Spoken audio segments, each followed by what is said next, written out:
UPI ने digital payments को एक प्रकार से इंक्लूसिव बना दिया। आज रेडी पटरी वाला, सब्जी वाला, रिक्शा वाला सब यूपीआई के माध्यम से पेमेंट लेते हैं, देते हैं। ठीक उसी तरह इन्वेस्टमेंट और एसेट ओनरशिप को हमें इंक्लूसिव बनाने के लिए टोकनाइजेशन का एक कानून इस देश में लाना पड़ेगा। सर, मैं सरल भाषा में समझाता हूं। एक मिडिल क्लास का आदमी आज यदि अपना निवेश करना चाहता है पैसा, तो उसके पास या बैंक का सेविंग्स अकाउंट का खाता है, म्यूचुअल फंड है या फिक्स डिपॉजिट है। उसके अतिरिक्त कोई ऑप्शन नहीं है। कमर्शियल बिल्डिंग बहुत महंगी है, इंफ्रास्ट्रक्चर प्रोजेक्ट उसकी रीच के बाहर हैं, और प्राइवेट एसेट क्लास नीश इन्वेस्टमेंट्स के लिए होते हैं, उनके लिए बने नहीं है।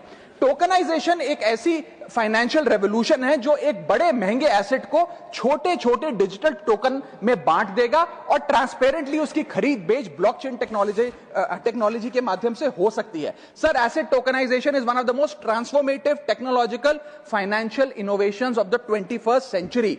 और मैं बताना चाहूंगा सर कि जैसे एक आम आदमी एक कंपनी का शेयर खरीद के उसमें हिस्सेदारी ले सकता है और उसकी अप्रिसिएशन का, मुनाफा का स्वाद ले सकता है, ठीक वैसे ही एसेट टोकनाइजेशन आने से रियल वर्ल्ड एसेट्स जैसे कि real estate projects, infra projects, commodities, IPR, इन सब को छोटे छोटे डिजिटल टोकन्स में बांट दिया जाएगा, जिसे कोई भी खरीद बेच करके इस ट्रेडेबल टोकन का फायदा ले सकता है और इसके मुनाफे में हिस्सेदार बन सकता है। इसका मतलब यह है कि ये बड़े बड़े एसेट्स सिर्फ करोड़पति अरबपति लोगों के लिए नहीं, बल्कि इन बड़े बड़े एसेट्स को देश का आम आदमी खरीद सकता है और उसकी बड़ी रिटर्न्स का स्वाद ले सकता है। मैं उदाहरण देता हूं सर, आज 10 ग्राम सोना भारत में लगभग 1,35,000 रुपए का मिलता है।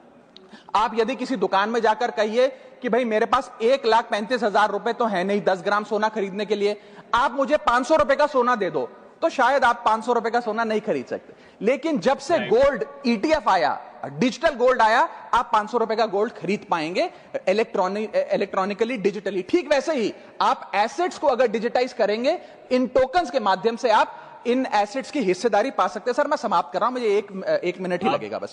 सर, इस टोकन, हाँ मैं समाप्त कर रहा हूं सर, इस टोकनाइजेशन से खास तौर पे मिडिल क्लास को क्या फायदा होगा? सबसे पहले बेटर रिटर्न्स मिलेंगी, रिटायरमेंट सिक्योर होगा, निवेश करने में आसानी होगी, और सबसे बड़ी बात, इंस्टेंट लिक्विडिटी मिलेगी इन ट्रेडिशनली इनलिक्विड एसेट्स। आपको कोई ब्रोकर की फीस, कोई रजिस्ट्री का झंझट, प्रॉपर्टी डीलर का झंझट नहीं, आप खरीद बेच आराम से कर सकते हैं।